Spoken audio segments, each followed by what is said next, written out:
नमस्कार दोस्तों, कैसे आप सब लोग। उम्मीद करता हूं स्वस्थ होंगे, व्यस्त होंगे, जबरदस्त होंगे। तो साथियों, बात करेंगे टेट की अनिवार्यता को लेकर के। जैसा कि कल की वीडियो में मैंने आपको अवगत कराया था कि दिल्ली में एफडीआई की एक मीटिंग हुई, बैठक हुई है, जिसमें जो है रणनीति तय की गई है कि किस तरीके से हमने टेट की अनिवार्यता के खिलाफ आंदोलन को तेज करना है। उसको लेकर के ये कहा गया था कि 1 अप्रैल से लेकर 15 अप्रैल के बीच एक तिथि निश्चित करके और दिल्ली के रामलीला मैदान में बड़ी संख्या में शिक्षक साथी इकट्ठा होंगे, अपनी मांगों को रखेंगे, एक महारैली का आयोजन करेंगे। तो साथियों, बड़ी खबर है कि 4 अप्रैल जो डेट है वो निश्चित कर दी गई है और 4 अप्रैल को देश के 25 लाख से ज़्यादा शिक्षक जो है रामलीला मैदान में इकट्ठे होंगे, वहां पर अपनी मांगों को रखेंगे, महारैली करेंगे। तो क्या है खबर, पूरी बात विस्तार से करेंगे। सर्वप्रथम आपका स्वागत है आपके चैनल गेट सॉल्यूशन में, और साथ ही निवेदन है उन सभी साथियों से जो चैनल पर पहली बार विजिट कर रहे हैं या कहीं ना कहीं लगातार विजिट कर रहे हैं लेकिन चैनल को अभी सब्सक्राइब नहीं किया है, तो निवेदन है दूसरे शिक्षक साथियों तक वीडियो को साझा करते हुए चैनल को अभी के अभी सब्सक्राइब कर लें, बेल आइकन को हिट करना बिल्कुल ना भूलें, ताकि टेट की अनिवार्यता से संबंधित जो भी छोटी बड़ी इंप्रूवमेंट हो, अपडेट हो, वो आप तक समय से पहुंचती रहे। तो साथियों, बड़ी खबर है, एफडीआई का बड़ा कदम है। एफडीआई ने ये तय कर लिया है कि हम जो राहत है टेट से, अनिवार्यता से छूट है, उसको हम लेकर रहेंगे और अपने जो हमारे ऐसे शिक्षक हैं जो आरटीई एक्ट आने से पहले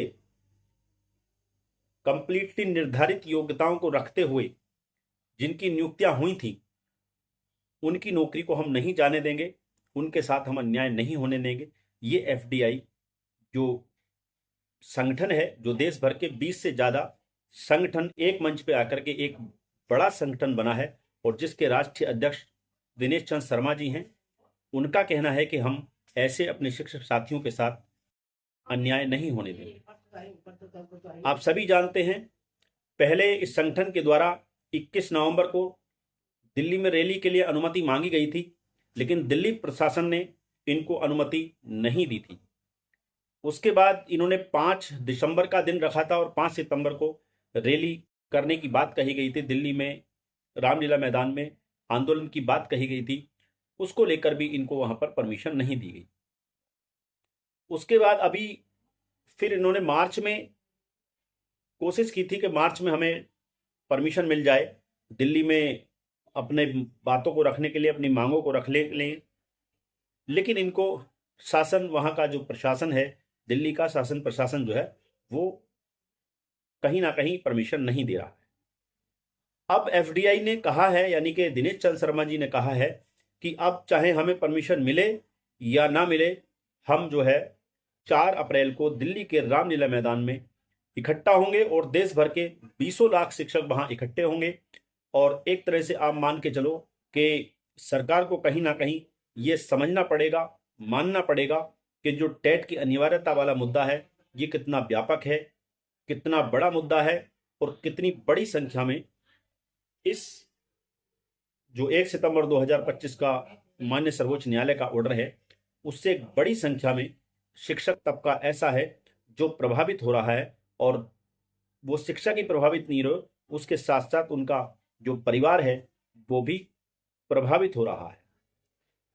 अगर हम ये मान के चले कि एक शिक्षक के पास अगर 4 लोगों की भी जिम्मेदारी अगर है, 2 बच्चे, 2 माता पिता, तो खुद, तो ऐसे मिला के 6 लोग एक परिवार में एक शिक्षक के भरोसे, एक शिक्षक की इनकम पर डिपेंड है।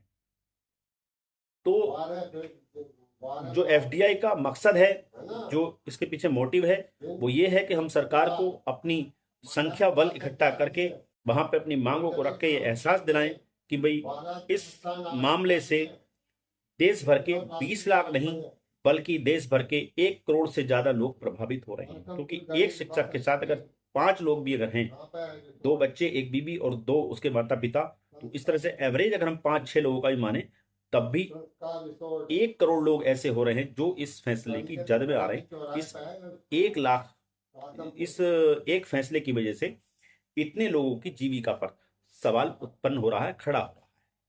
तो सरकार को इसमें समझना पड़ेगा।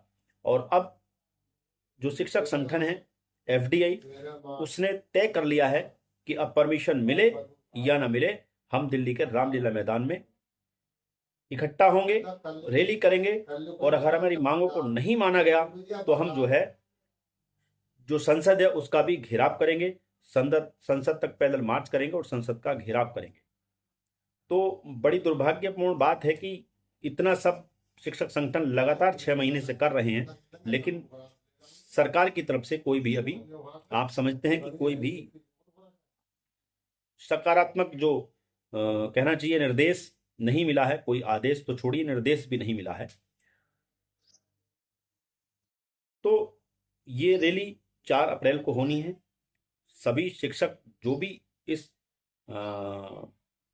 पीड़ा में हैं या इस 1 सितंबर 2025 के निर्णय से प्रभावित हो रहे हैं, उन सबसे आह्वान है कि घरों से निकलिए और 4 अप्रैल को जो है दिल्ली का जो रैली है, महाआंदोलन है, उसको सफल कीजिए ताकि आपको टेट टोपी एक तरह से राक्षस है, इससे बचाया जा सके।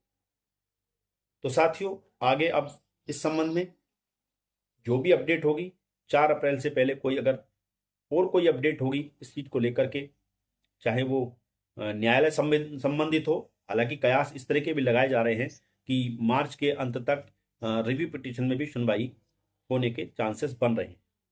लेकिन सवाल वही है कि रिव्यू पिटीशन का दिनेश चंद्र शर्मा जी का भी यही कहना है कि सबसे पहले जो रिव्यू पिटीशन गया वो आपका यूपी से गया 16 सितंबर को। उसके लिए भी संगठन ने प्रयास किए और उस प्रयासों को चलते ही मामला जो है 16 सितंबर को जो है माननीय सुप्रीम कोर्ट में फाइल हुआ।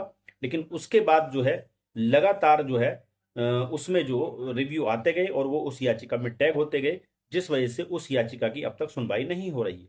क्योंकि जैसे ही कोई नया रिव्यू पिटीशन दाखिल होता है तो वो डिफेक्ट होता है और वहाँ का जो माननीय सर्वोच्च न्यायालय का जो ऑफिस है वो उसको एक लेटर जारी कर देता है उसे कि आपके ये डिफेक्ट है, इनको आप पूरा कीजिए। उसमें 90 दिन का समय मिल जाता है। इस तरीके से आपने देखा कि फरवरी में भी जो है कई रिव्यू पिटीशन दाखिल हुए हैं। तो जाहिर सी बात है, जब तक ये रिव्यू आते रहेंगे तब तक जो है इसमें सुनवाई होना बड़ा मुश्किल है। तो जो भी शिक्षक संगठन है या जो भी रिव्यू डालना चाहते हैं, कोशिश अब ये करें कि रिव्यू डालना बंद करें। बहुत रिव्यू हो चुके हैं, 40 रिव्यू हो चुके हैं। अब इन पर ही एकजुट होकर के सुनवाई कराई जाए। बड़े से बड़े वकील, जैसा कि मैंने बताया, अभिषेक मनु सिंघवी जी को कर लिया गया है और मुकुल रोहतगी जी को कर लिया गया है हायर इस केस में पैरवी के लिए। तो जो बाकी संगठन है वो भी लोग जो हैं, बड़े जो चेहरे हैं सुप्रीम कोर्ट में, एडवोकेट हैं, उनको उतारें और एकजुट होकर के इसमें पैरवी करें। तभी कुछ चीज़ें पॉजिटिव निकल के आएंगी। वरना इस तरीके से रिव्यू आप लेके आते रहेंगी, सरकारें हों या इंडिविजुअल हों, तो ये मामला ऐसे ही पेंडिंग चलता रहेगा। तो बहरहाल रिव्यू पर भी कोई अगर नई जानकारी होगी, कोई भी अपडेट होगी, उसको लेकर के भी आपके बीच उपस्थित रहेंगे। तब तक के लिए साथियों, नमस्कार, धन्यवाद। आपका दिन बहुत बहुत शुभ।